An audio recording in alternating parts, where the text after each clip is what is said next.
In this video we have issue 32 of Hachette Partworks Spitfire, and in this one we're starting to build the radiators, so stay tuned. Hi guys, welcome back to the Yorkshire Modeller. Yes, we have issue 32 of the Spitfire from Hachette Partworks. With this one we are fitting the radiators into the housing, so we get the housing for the right side. Now the last video we did the left side, we started the left side of the wing with the black day and night camouflage. This one is all the day camouflage. So there is one part that we don't actually use with this one, which is this little pipe just here. See if I can show you a bit better on, whoops, on this camera just here. So it's that little pipe there, maybe even on this one, because I've got another camera. I've got two side cameras. Hey. So yeah, that little pipe we don't actually use in this build, but it does say that we're using it in future issues, so just keep it safe. Make sure that it's put nicely off to one side so you know where it is. So what we're going to be doing then is we're going to fit the radiator housing flap, which is this part just here. That's the radiator flap, the radiator housing flap. So the instructions are: fit the radiator housing flap 32.3 across the end of the radiator. Across the end of the radiator housing, 32.2. The pegs on the sides of the flap fit into the holes in the housing, so that the flap can move. Note that one of the holes is larger than the other, and the peg should be fitted into the larger hole first. So, see if you can make it out on this camera just here. So you see that little hole just there? That one is bigger than that one. So we have to do the larger one first. So we'll pop that in there like that. And then I'm just going to slide that one up into that hole just there. Oopsie. There we go. So that's in. So that can move like that. So that's all movable in there.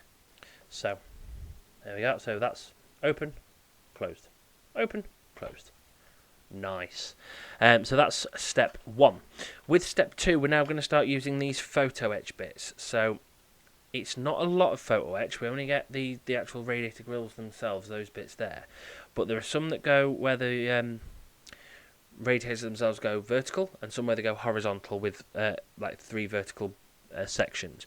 So what we need to do is figure out which one is which.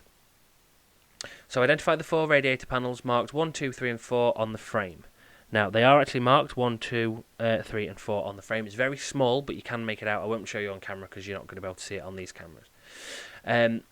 Note that parts 1 and 4 are slightly larger than parts 2 and 3. Do not cut these parts from the frame until they are needed. Stick to that. In other videos I've said cut the photo etch and put them in a line so you know which one's which. I wouldn't risk it with this. So remove parts 2 and 3 from the frame and align the edges as shown below. So if we take part 2, which is that one, just there, and part 3, which is this one. So part 2 has the radiator grills going horizontally with 2 parts going, with 2 kind of bits moving up and down. See if you can, not brilliantly, but you can make it out. And then this is part 3, so they just all going straight down there. And we align these up with part 2 behind part 3. So that's part 2, that's part 3. Part 2, you'll see it as part 2 going in front of part 3. It actually goes with part 2 going behind part 3, so that all lines up like that. And then take the radiator panels and fit them into the housing 32.2 in front of the first cross piece. Now the first cross piece is, by the look of things, where we've got the bit that we've just installed, this bit here that moves, it's the other end, and it's this cross piece here. So this first kind of bar, just that one running across there. So all we do is we push those down in there, so they sit in just like that, just like that.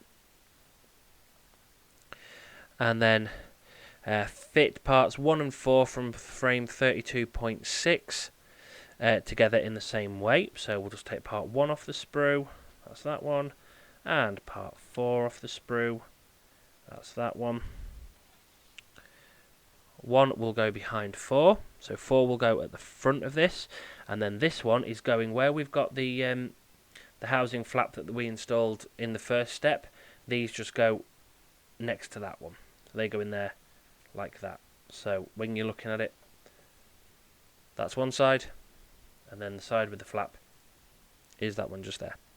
So fit the panels in the, again, in the ends of the radiator panels fit into the slots between the cross pieces. No glue is needed for that bit. Check the fit of the housing panel 32.4 along one edge of the radiator housing 32.2 as indicated. When you are happy with the fit, apply a little glue on the pegs and fix them in place in the sockets in part 32.2. So, now these two parts both look quite similar. In fact, they're almost the same by the look of it. So, a little bit of glue in there. Your pin, there it is.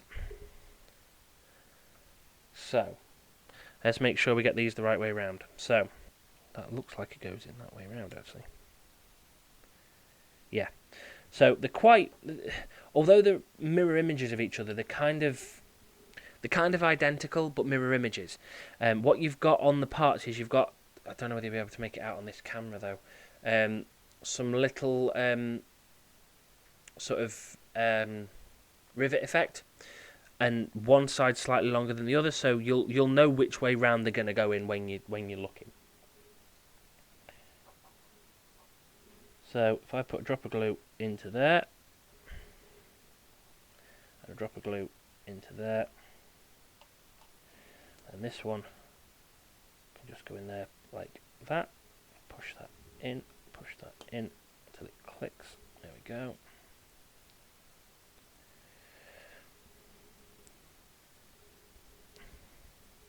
There we are.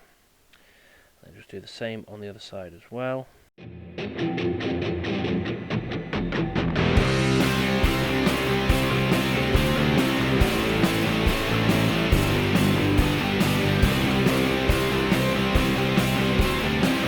Now what that should do, it still allows the radiators to move, but only if you actually remove them, like that one.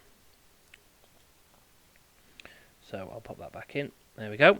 That's that bit done. And that's it for this issue. So we've built the first radiator panels have been fitted into the radiator housing. The angled pipe will be used in a future issue, so store it carefully until needed. What I'm going to do is I'm going to put the pipe inside here, so I'm not going to lose it, hopefully. Anyway, that is it for issue 32. With issue 33, we get the underside of the right wing and fixing screws, so we can do the exact same thing that we did with the last one. So, that video will be up shortly. So, when I can find where I've put issue 31, there it is. Plonk it on there. So guys, please remember to like, share and subscribe to The Yorkshire Modeller for more weekly model building geekiness, and I will see you in the next video for issue 33 of the Spitfire Mk1a from Hachette Partworks. So until then guys, please remember, happy modelling and stay safe.